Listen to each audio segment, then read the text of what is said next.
So this is why recently we see a rise in the US stock market, but then we started to see a big drop in the US dollar. So Jerome Powell, most recent comments on monetary policy. But wait, for those that don't know, Jerome Powell is the chair of the US Federal Reserve. So yes, any comments that he gives can really impact the markets in these drastic ways. So every time Jerome Powell speaks, you want to pay attention because the Federal Reserve controls the value of the US dollar. They could either increase the value or they could decrease the value of the US dollar. So for us day traders, this is why you should pay attention to central bank members when they start speaking on monetary policy. So Jerome Powell announced that inflation is looking good. Inflation is finally showing a trend to the downside.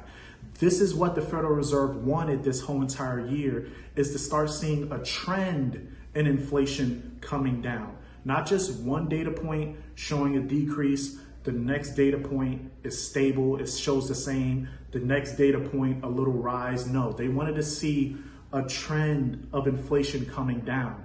He finally acknowledged that, and he finally said it to the markets. This is why if you look at US stock markets like US 30, S&P, or maybe NAS, you saw how aggressive the move has pushed to the upside on Friday.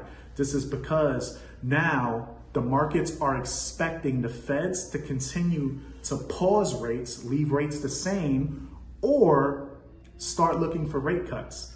So before his comments, the markets was pricing in the first rate cut next year of May or June. But from Jerome Powell's recent comments, we started to see the markets are expecting that rate cut in March.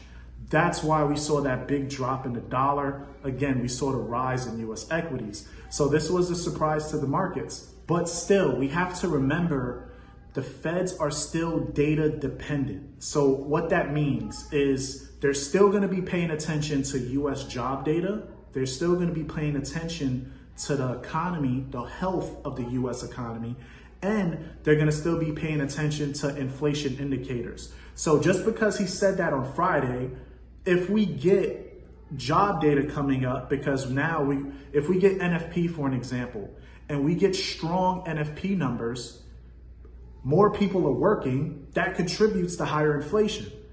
So maybe the markets will say, hey, like people are still working, they're still paying for higher goods.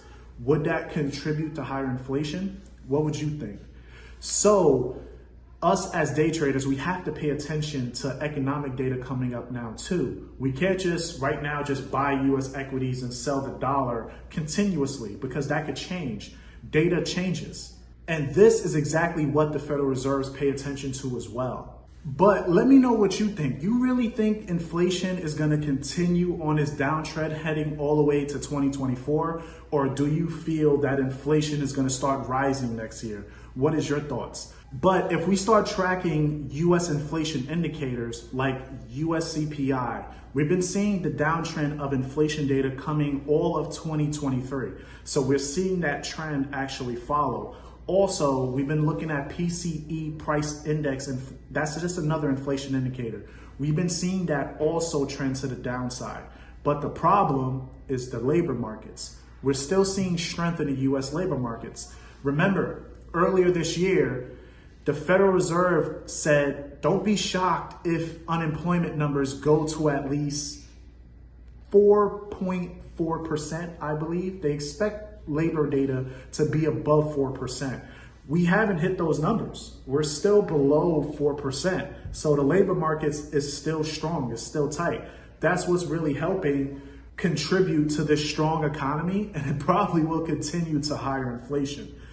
But talking about job numbers, that's probably another video. Probably one person is working 3, 4, 5 jobs, but we can talk about that later. But what is your thoughts? Do you really feel inflation is on the right track? Or do you really think that the Feds is probably going to be acting too quickly, which can cause inflation to rise next year? Or maybe they're on the right track and inflation is probably going to start coming down and we finally could win the battle of inflation. Let me know your thoughts.